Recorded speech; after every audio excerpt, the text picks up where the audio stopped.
Hello everyone, আসসালামু আলাইকুম। আশা করি সবাই খুব ভালো আছেন, সুস্থ আছেন। তো গত দিনের বাকি অংশটা আজকের ভিডিওতে আমি তুলে ধরতেছি। তো আজকের ভিডিওটা সম্পূর্ণই থাকছে গ্রামের একটি বিয়ে নিয়ে। তো আমি রান্নাবান্না শেষ করে আমার বাবার বাসায় রওনা দিছি, যেহেতু আমার বাবার বাসায় বিয়ে। মূলত আমার ফুফুর বিয়ে, কিন্তু বয়সে ছোট, আমার আপন দাদার ছোট ভাইয়ের মেয়ে। তো যদিও দাদার মেয়ে, কিন্তু আমাদের থেকে অনেক ছোট। আমরা 5 বোন, তাদের থেকে সবার থেকে সে ছোট।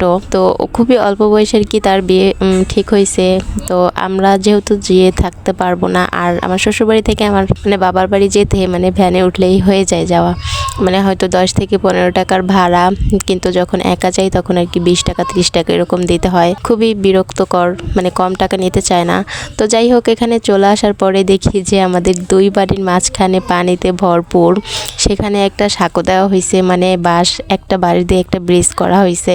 আমাদের এদিকে গ্রাম অঞ্চল ভাবে চার বলি আমরা, তো অনেক জায়গায় সাঁকোও বলে। খুবই অদ্ভুত, কারণ অনেক বছর পর দেখলাম এখানে আর কি চার দেওয়া হয়েছে। ছোটবেলা দেখতাম যে এখানে চার দিতে হয়, দুইটাই আসলে আমাদের বাড়ি, একটা হলো আমাদের বড় বাড়ি আর একটা ছিল ফাঁকা বাড়ি। তো ফাঁকা বাড়ি আর কি আমার ছোট দাদা পরবর্তীতে আসছে, আর আমরা অনেক বছর জয়েন্ট ফ্যামিলি ছিল। তো যাই হোক, এখানে বিয়েতে একটু হাসি ঠাট্টা হচ্ছে, যেটা একটু আমি ক্যাপচার করলাম। আমার এক নানি, তাকে আর কি আমার এক চাচাতো ভাই রং দিচ্ছিল। এটা আসলে গ্রামে এরকম হয়ে থাকে। আর পরবর্তীতে এখানে আরেকটা দৃশ্য দেখায়, যে পানি উঠানোর জন্য মেয়েকে গোসল করার জন্য পানি উঠায়।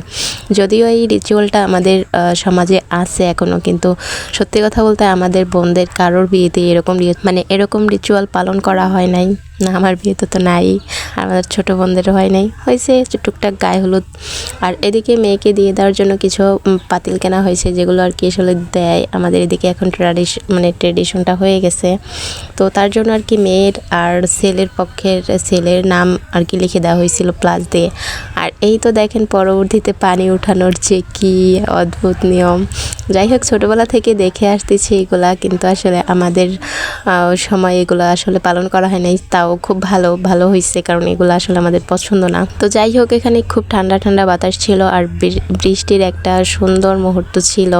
আর সবাই তো গ্রামাঞ্চলের যে গান গান টান এগুলো আর কি গাইতেছিল পিছনে থেকে। তো যাই হোক, এখানে পানি বরণটা হয়ে গেছে, পরবর্তীতে মেয়েকে গোসল করাই দিছে। তখন আমি ছিলাম না, বাড়িতে চলে গেছিলাম, আমাদের বড় বাড়িতে। আর এখানে রান্নাবান্না হচ্ছে, মাছ ভাপা রেডি করা হয়েছে। তো গ্রামাঞ্চলে যেভাবে আর কি বিয়ের রান্নাবান্না হয়, মাছ থাকে, মাংস থাকে, 2 পদের মাংস থাকে, রোস্ট থাকে, তারপর মাছ ভাপা থাকে, আর ডিম থাকে, পায়েস থাকে, ডাল থাকে। এটা কমন খাবার। তো যাই হোক, খাবারটা বেশ জমজমাট খেয়েছিলাম, কিন্তু সেটা তখন আমার ফোনটাই আমার কাছে ছিল না।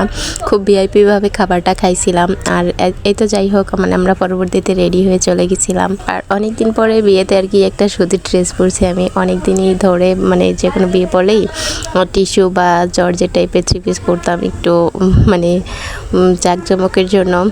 বিয়েতে কিন্তু একটু সাজুগুজু না করে তখন কিন্তু আমার নিজেকে খ্যাত মনে হয়, আমার কাছে তো তাই মনে হয়। তো যাই হোক, আপনাদের কাছে কেমন মনে হয় কমেন্ট করে জানাতে পারেন। আর এই তো লাস্ট পর্যায়ে চলে আসছি, বউকে রেডি করে আমরা রেডি করছিলাম, আমি আর আমার ছোট বোন। তারপর তো মুরব্বিরা আর কি তাকে বিদায় দিচ্ছিল।